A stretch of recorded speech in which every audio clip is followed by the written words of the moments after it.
माय cold hearted boss. Hotel ग्रँडच्या भव्य हॉलमध्ये corporate party रंगात आली होती. मोठे बिझनेसमॅन, इन्फ्लुएन्सर, मीडिया, सगळीकडे गर्दी. तेजस्वी लाईट्स, जोरदार म्युझिक, लोक नाचतायत, हसतायत. वेट्रेस ट्रे घेऊन इकडे तिकडे फिरत आहेत.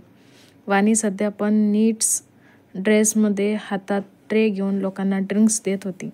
तिच्या चेहऱ्यावर हलकासा थकवा, पण डोळ्यांत कर्तव्य भावना. कॉलेजची मुलगी पार्ट टाईम करत होती वेट्रेस म्हणून. पार्टीत एक माणूस, सँडी, वाणीच्या ट्रेमध्ये एक ग्लास ठेवतो. नकळत त्यात पावडर टाकतो. वाणीला काही कळत नाही. ती तो ड्रिंक पुढे देते. रँडम गेस्ट हसून थँक्स मिस. तेवढ्यात तिच्याकडे दुसरा वेटर एक ड्रिंक देतो. वेटर, हे तुझ्यासाठी, थोडं रिलॅक्स हो. वाणी हळूच मान डोलावते.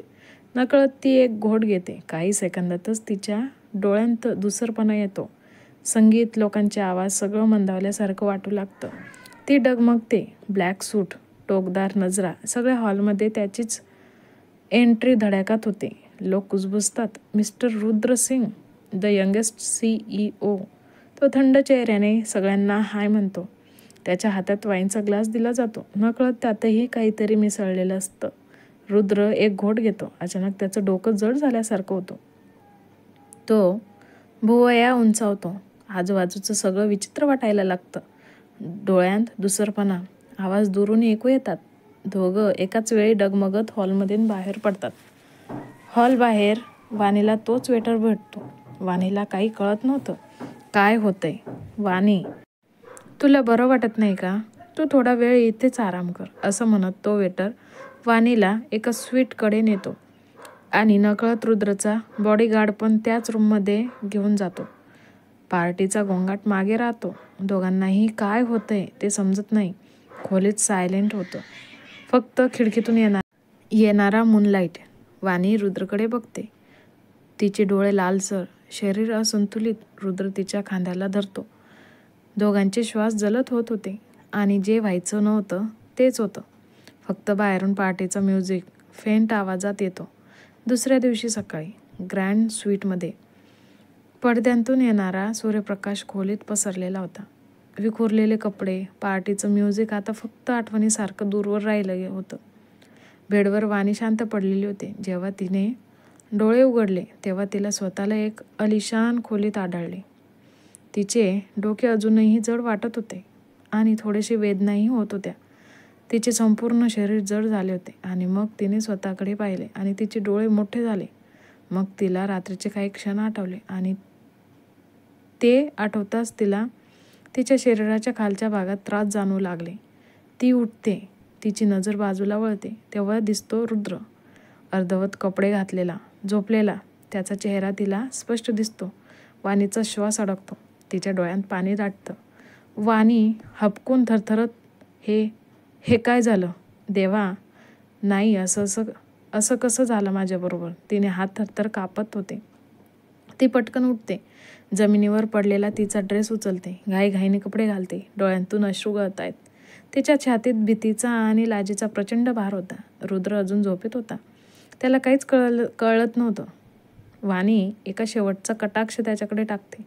न घृणा न राग, फक्त खोल भीती. ती आपली पर्स उचलते. दार हलकेच उघडते. मग पळतच बाहेर निघून जाते. ती घाईच्या पावलांनी निघून जाते. हॉलमधील शांतता तिच्या धडधडत्या हृदयाशी भेटते. ती गायब होते. रुद्र अजून बेशुद्ध अवस्थेत काहीच न समजलेला पुढचं वादळ त्याची वाट पाहत होतं. सकाळची वेळ. वाणीच्या हातात एक लेटर होतं. तिच्या चेहऱ्यावर धक्का, रडण्याचा आणि संतापाचा मिश्र भाव. डोळ्यात पाणी दाटलेलं होतं. Hotel management office. वाणी आत येते.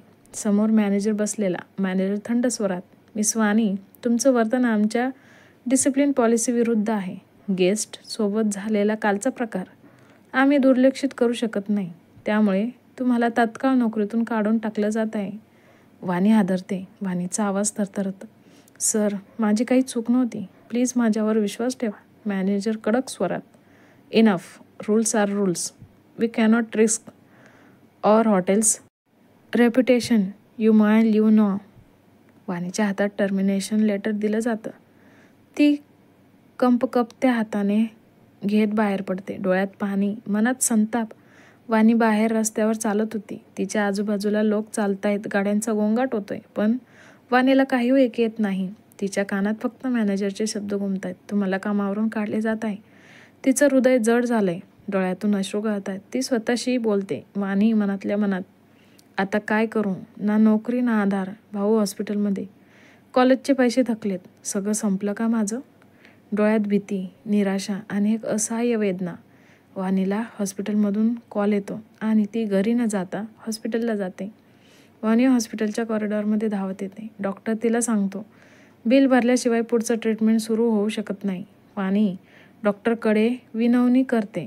वाणी, सर 2 दिवस द्या, मी काहीतरी करून पैसे आणते. डॉक्टर नाराजपणे, सॉरी मिस, आम्ही चॅरिटी चालवत नाही. Without payment no treatment. Vani कोसळते. भाऊला ICUच्या खिडकीतून पाहते. तिचा हात काचेला टेकतो आणि डोळ्यांतून धारा सुटतात. वाणी स्वतःला सांभाळते आणि घरी येते. रात्र. वाणीची छोटीशी खोली. ती पलंगावर बसलेली होती, डोकं गुडघ्यात घालून. आजूबाजूला बाकी ठेवलेली बिले, कॉलेजची नोटीस, हॉस्पिटलचं पेमेंट स्लिप, सर्व काही विखुरलेलं. वाणी मनातच, आता माझ्याकडे पर्यायच नाही उरलाय. जगण्यासाठी काहीतरी करावंच लागेल, कितीही कठीण का असेना, असं विचार करत झोपी जाते. दुसऱ्या दिवशी सकाळी एका कॅफेत वाणी तिच्या जुन्या कॉलेज मैत्रिणीला प्राजक्ताला भेटायला आलेली असते. प्राजक्ता कॉफी घेत बसलेली उत्साहात. अगं वाणी, किती दिवसांनी भेटते, काय चाललंय तुझं? वाणी हसत पण थोडी गंभीर, सगळं नीट आहे गं, फक्त नोकरीच नाही, काही होत नाहीये. खूप ठिकाणी अर्ज केला पण काहीच उत्तर नाही मिळालं. प्राजक्ता थोडं आठवून, अरे हो, मी तर विसरलेच होते सांगायला. आमच्या ऑफिसमध्ये नवीन प्रोजेक्टसाठी लोक हवी आहेत. HR सांगत होता की कॉन्टेंट रायटिंग प्लस कम्युनिकेशनमध्ये अनुभव असणारे हवे आहेत. तुला तर हे अगदी जुळतंय. वाणी डोळे मोठे करत आश्चर्याने, खरंच? पण मला कुठून अर्ज करायचं, लिंक आहे का? प्राजक्ता मोबाईल काढत, अगं मीच HRला तुझं CV मेल करून देते. खरं तर तो माझा चांगला मित्र आहे, नाव आहे राजू, खूप सपोर्टिव्ह आहे. तो बघेल तुझा अर्ज. वाणी डोळ्यात चमक घेत, प्राजक्ता खरंच सांगते, तू आज मला खूप मोठी संधी दिलीस. मी फार दिवसांपासून प्रयत्न करते, पण आज पहिल्यांदा कुठेतरी आशा वाटली. प्राजक्ता हसत, बस आता तुझं काम झालं समज. फक्त CV अपडेट करून मला पाठव, बाकी मी बघते. दोघी गप्पा मारत राहतात. वाणीच्या चेहऱ्यावर एक आशेची पहिली किरण दिसू लागते. कसा वाटला तुम्हाला आजची कथा?